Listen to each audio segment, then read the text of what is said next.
नमस्कार, आप देख रहे हैं अपना सबसे भरोसेमंद news channel India news Uttar Pradesh Uttarakhand और आपके साथ मैं हूं हिमांशी नेगी। और आप बुलेटिन की शुरुआत करते हैं। गाजियाबाद से खबर है, जहां टीवी कलाकार मुकेश भारती को धमकी मिली है। गाजियाबाद में शूटिंग करने पर हत्या की धमकी दी गई। कुख्यात रवि पुजारी गैंग ने जान से मारने की धमकी दी और पुलिस आयुक्त जे रविंदर गौड़ से उन्होंने शिकायत की है। मुकेश भारती ने शिकायत कर कार्रवाई की मांग भी की है। तो ये बड़ी खबर आप तक पहुंचा रहे हैं, बड़ी जानकारी आप तक पहुंचा रहे हैं। आपको बता दें, कुख्यात रवि पुजारी गैंग ने जान से मारने की धमकी दी है। पुलिस आयुक्त जे रविंदर गौड़ से शिकायत यहां पर की गई है। मुकेश भारती ने शिकायत कर कार्रवाई की मांग भी की है।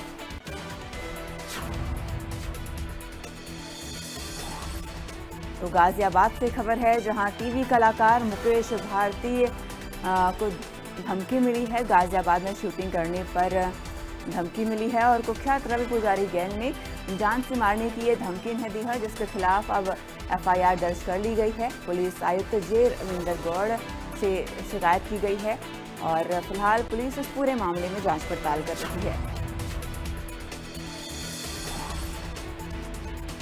तो ये बड़ी और अहम जानकारी आप तक गाजियाबाद से पहुंचा रहे हैं, जहां शूटिंग करने पर हत्या की धमकी दी गई है। आपको बता दें, कुख्यात रवि पुजारी गैंग ने जान से मारने की धमकी दी है और इस पूरे मामले में पुलिस आयुक्त रविंदर गौड़ से शिकायत की गई है। मामला दर्ज हो चुका है। मुकेश भारती ने शिकायत कर कार्रवाई की मांग की है और अब पुलिस इस पूरे मामले में छानबीन कर रही है, जांच पड़ताल कर रही है। लगातार ऐसी धमकियां निकलकर सामने आ रही हैं और अब टीवी के कलाकार को ये धमकी मिली है।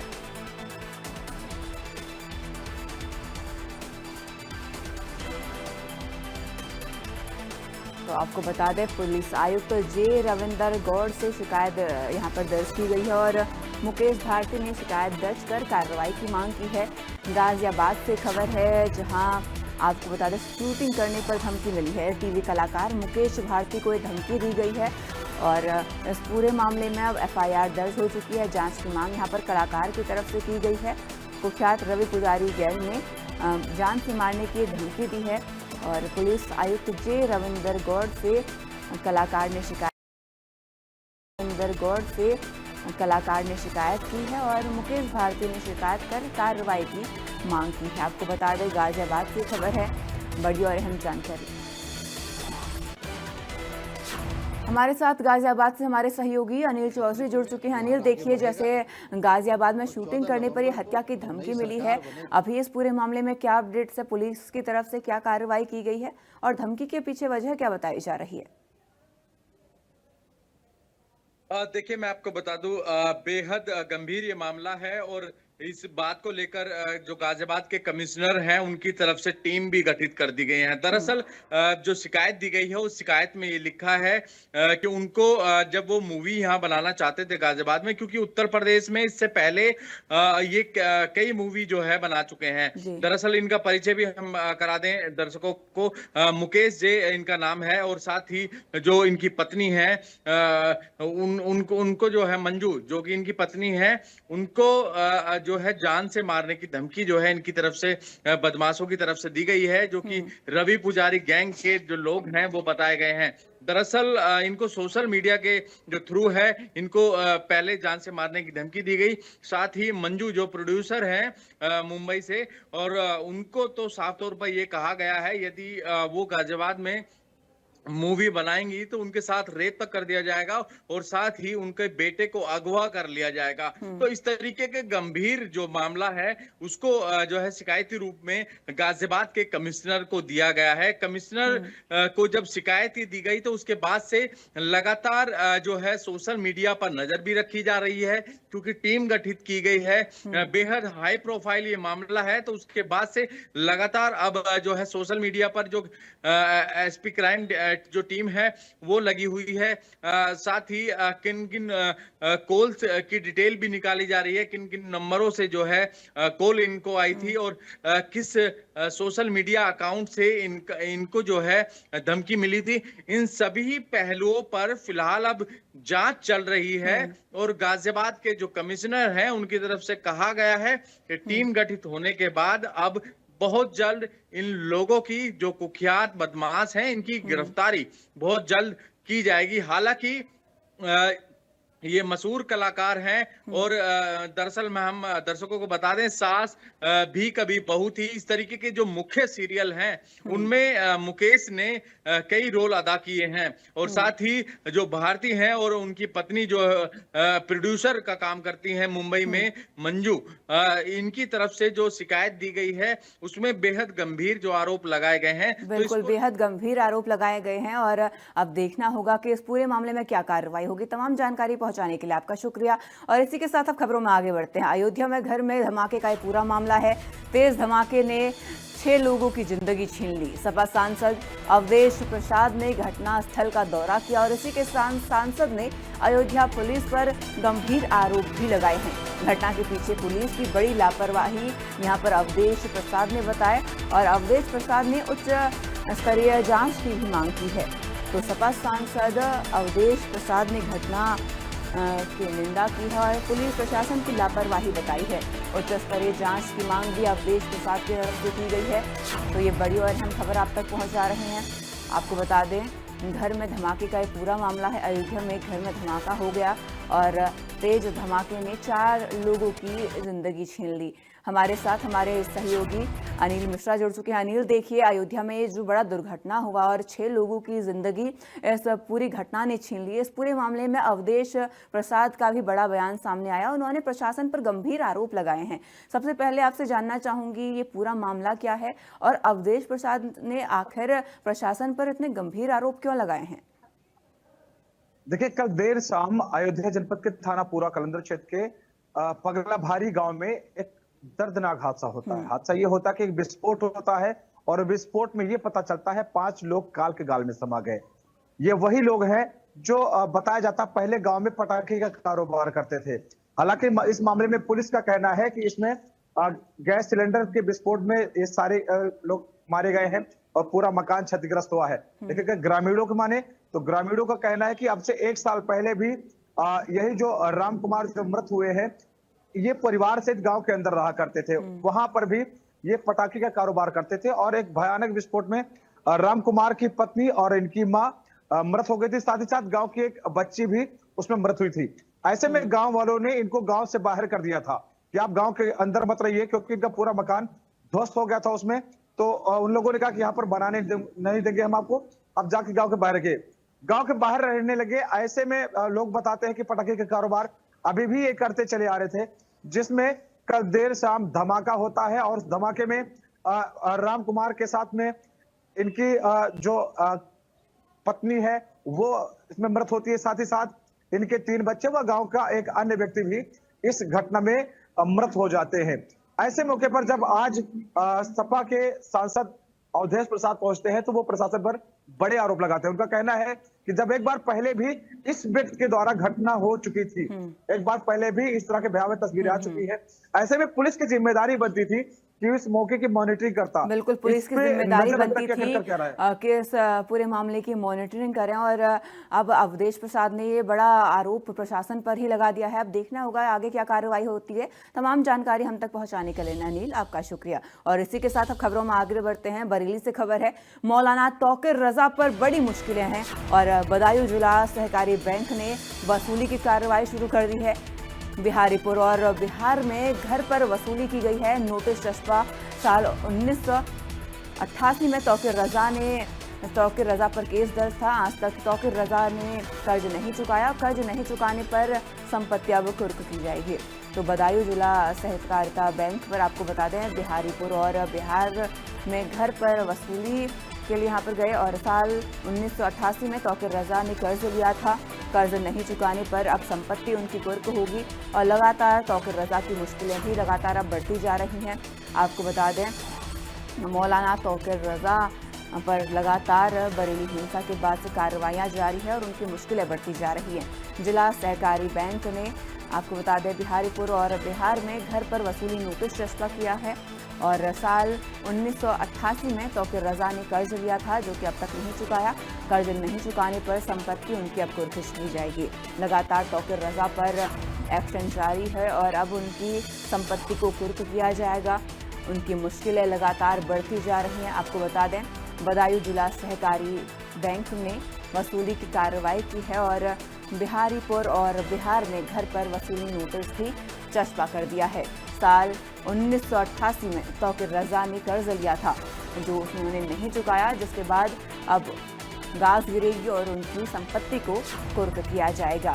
ये बड़ी खबर आप तक पहुंचा रहे हैं। आपको बता दें, बरेली उपद्रव के बाद से ही लगातार मौलाना तौकीर रजा की मुश्किलें थमने का नाम नहीं ले रही हैं। लगातार उन पर कार्रवाइयाँ की जा रही हैं और एक कार्रवाई अब और देखने को मिलेगी, उनकी संपत्ति को कुर्क किया जाएगा। साल 1988 में तौकीर रजा ने कर्ज लिया था और जो उन्होंने नहीं चुकाया। हमारे साथ हमारे सहयोगी आलोक गुप्ता जुड़ चुके हैं। आलोक देखिए लगातार मौलाना तौकीर रजा की मुश्किलें बढ़ती जा रही हैं और अब उनकी संपत्ति भी कुर्क की जाएगी। तमाम जानकारी मैं आपसे विस्तार से चाहूंगी। जी बिल्कुल, जैसा कि बता दें 26 तारीख से जब से मौलाना तौकीर रजा ने बरेली का माहौल खराब करने का प्रयास किया है, उसके बाद लगातार पुलिस प्रशासन उनके खिलाफ बड़ी कार्रवाई कर रही है, उनके सहयोगियों पे भी बड़ी कार्रवाई कर रही है। आपको बता दें कि तौकीर रजा समेत 84 लोगों को जेल भेज दिया गया है और उनको जो उनके खिलाफ 9 मुकदमे लिखे गए हैं उनमें सभी में उनका नाम खोल दिया गया है। 2010 के दंगे के में भी उनको मुख्य आरोपित माना गया था, उसमें भी उनका नाम खोला गया है और 2019 में भी एक मुकदमा उनके खिलाफ लिखा गया था, उसमें भी पुलिस ने उनको रिमांड पे लेने के लिए कोर्ट में अर्जी दी है। इसी के साथ साथ वो बदायूं के एक गांव के रहने वाले थे, जहां पर उन्होंने अपनी जो खाद होती है जो खेत में लगाई जाती है, वो खाद के लिए ऋण लिया था 5500 रुपए। उसके बाद लगातार उन्होंने पैसा वापस नहीं किया और आज वो ब्याज सहित बढ़कर 2,83,000 के करीब पहुंच गया है। अभी तक प्रशासन उनके खिलाफ कोई बड़ी कार्रवाई नहीं कर पा रहा था, जिसकी वजह से उन्होंने आज तक उसको जो कर्ज था उसको वापस नहीं किया। कल रात ग्रामीण बैंक ने उनके घर के बाहर नोटिस चस्पा किया है और कहा है कि 3 दिन के अंदर उस ऋण वापस करें, नहीं तो उनकी संपत्ति को बेचकर वो पैसा नोटिस वसूला चस्पा जाएगा। कर दिया गया है आलोक। अब 30 दिन के अंदर संपत्ति भी कुर्क कर दी जाएगी। तमाम जानकारी हम तक पहुंचाने के लिए आपका शुक्रिया। और इसी के साथ अब खबरों में आगे बढ़ते हैं। कुशीनगर से अगली खबर है, सामाजिक सौहार्द बिगाड़ने की कोशिश। रामकोला क्षेत्र में लगा आई लव मोहम्मद का पोस्टर लगने का वीडियो सोशल मीडिया पर वायरल है। मीडिया पर वायरल हिंदू संगठनों ने पोस्टर पर आपत्ति जताई है। हिंदू नेता आशीष ने तहरीर देकर कार्रवाई की मांग की है। तमकुहीराज थाना क्षेत्र के रामकोला चट्टी चौराहे का ये पूरा मामला है और एक बार फिर पोस्टर वॉर छिड़ गया है। आई लव मोहम्मद के पोस्टर नजर आए हैं, जिसके बाद से हिंदू संगठन के नेता आशीष ने तहरीर देकर इस पूरे मामले में कार्रवाई की मांग की है। तो ये बड़ी खबर, बड़ी जानकारी आप तक पहुंचा रहे हैं कुशीनगर से, जहां एक बार फिर सामाजिक सौहार्द बिगाड़ने की कोशिश की गई है। रामकोला क्षेत्र में आई लव मोहम्मद का पोस्टर लगाया गया है और पोस्टर लगने का वीडियो भी सोशल मीडिया पर वायरल है। आपको बता दें पूरे मामले में FIR भी दर्ज की गई है और तहरीर देकर इस मामले में कार्रवाई की मांग हिंदू नेता आशीष की तरफ से की गई है।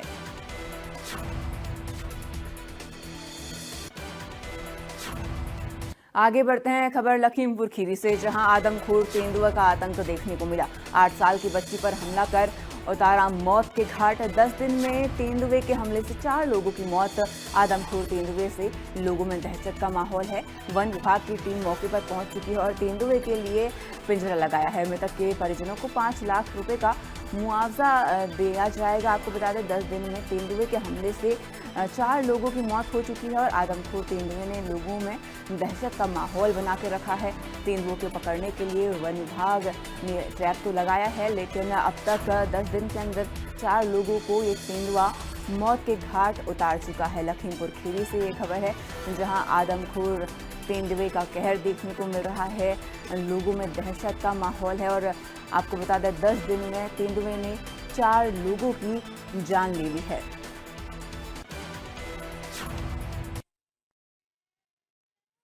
गुप्ता लखीमपुर से जुड़ चुके हैं। अभिषेक, देखिए तेंदुए का आतंक लगातार जारी है और 10 दिन में 4 मौतें। अभी हाल ही में जो घटना हुआ, पहले तो उसके बारे में आपसे जानना चाहूंगी।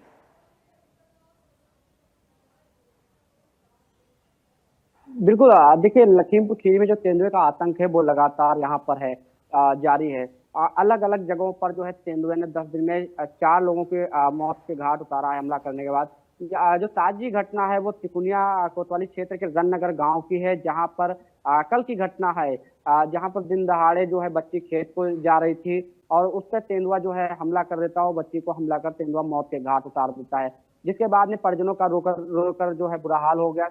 वही सूचना पाकर जो वन विभाग की टीम है वो मौके पर पहुंची और जांच पड़ताल शुरू कर दी। साथ ही वन विभाग का कहना है कि जहां पर तेंदुए का मूवमेंट है वहां पर पिंजरे लगाए जा रहे हैं और जो जिस तरीके से यह घटनाएं हो रही हैं तो लगातार प्रयास किया जा रहा है कि पिंजरे लगा करके तेंदुआ को पकड़ा जाए। लेकिन ये जो घटनाएं लगातार हो रही हैं ये कहीं ना कहीं अपने आप में भयावह साबित हो रही हैं और दहशत का माहौल जो है वो लोगों में बना हुआ है, क्योंकि लगातार जिस तरीके से तेंदुए का आतंक है और अलग अलग जगहों पर तेंदुए देखे भी जा रहे हैं और हमला भी कर रहे हैं, लगातार कहीं इंसानों पर हमला कर रहे हैं तो कहीं जानवरों पर हमला कर रहे हैं।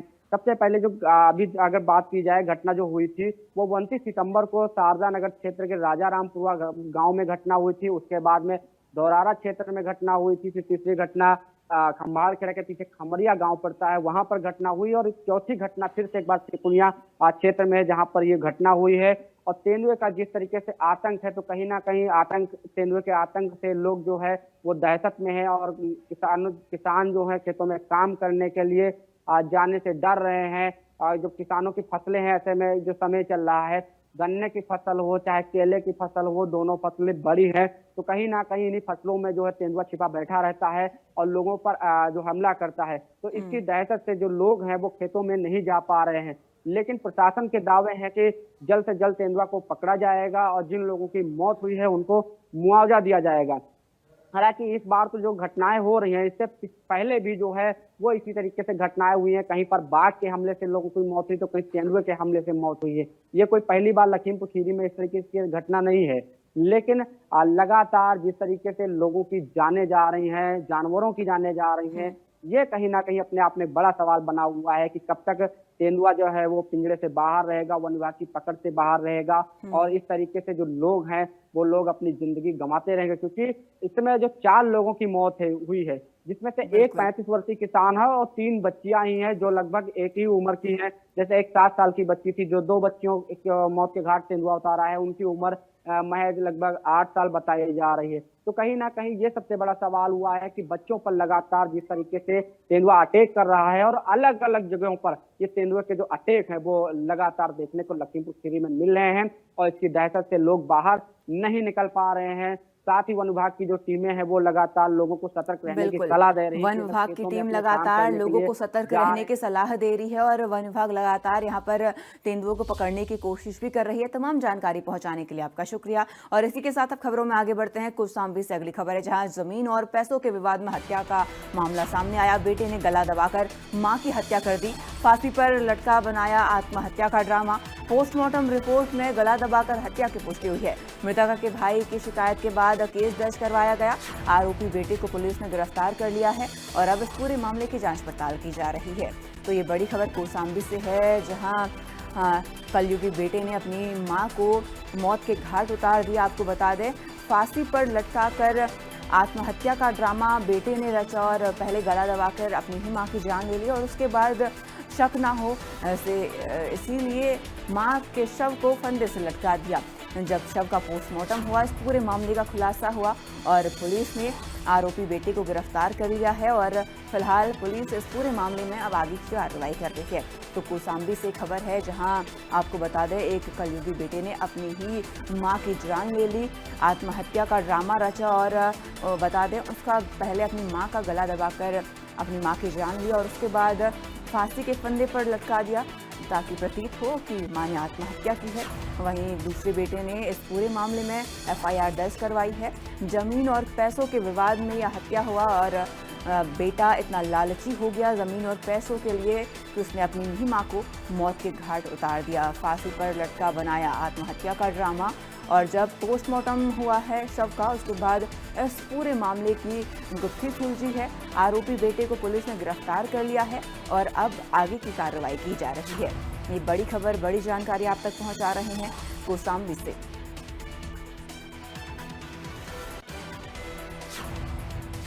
हमारे साथ अधिक जानकारी के लिए राकेश जुड़ चुके हैं। राकेश देखिए यहाँ पर कलयुगी बेटे ने अपनी ही मां की जान ले ली, वो भी सिर्फ चंद पैसों के लिए और जमीन के लालच में। पूरा मामला जानना चाहूंगी आपसे, कब ये घटना हुई और अब तक क्या क्या कार्रवाई यहाँ पर की गई है? जिनको बता दो कि ये पैसों और जमीन के को लेकर रिश्तों को कलंकित करने वाला एक मामला सामने आया है, जहां एक बेटे ने ही अपनी मां की हत्या कर दी है।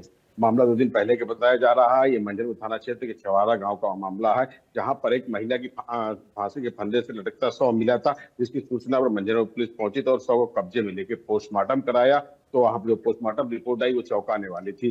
जो उसकी मौत हुई थी वो फांसी के फंदे से नहीं, उसकी गला दबाकर मौत हुई है। तब इससे पुलिस ने जांच शुरू की। जांच में साक्ष्य मिले और पता ये जानकारी हुई कि इसकी हत्या उसके खुद के बेटे कवल किशोर ने की है, वो भी जमीन और पैसों के लिए। क्योंकि जो जांच में जब कवल किशोर को पुलिस ने इलेक्ट्रॉनिक साक्ष्यों से उसकी गिरफ्तारी जो कि अन्य जनपद चित्रकूट से जनपद से की है, और जब उससे कड़ाई से पूछताछ की तो उसने अपने जुर्म को कबूला कि उसने मां को 3 लाख रुपए मांगे थे, जिसने 3 लाख रुपए नहीं दिए, और जो जमीन थी वो अपने नाम करवाना चाहता है। जब नहीं किए तो इसने उसकी गला दबा के हत्या कर दी, और लोगों को भटकाने के लिए, ये हत्या को आत्महत्या का रूप देने के लिए उसने शव को फांसी फंदे में लटका दिया, जिससे लोग ये समझे कि ये जो है आत्महत्या है। जिससे पुलिस ने बड़ी कार्रवाई की और जो आरोपी है किशोर को, उसको गिरफ्तार करके न्यायालय में पेश किया, जहां से उसको जेल भेज दिया गया है। जी तमाम जानकारी के लिए राकेश आपका शुक्रिया। और इसके साथ ही इस बुलेटिन में मेरे साथ इतना। आप देखते रहिए इंडिया न्यूज़ उत्तर प्रदेश उत्तराखंड। नमस्कार।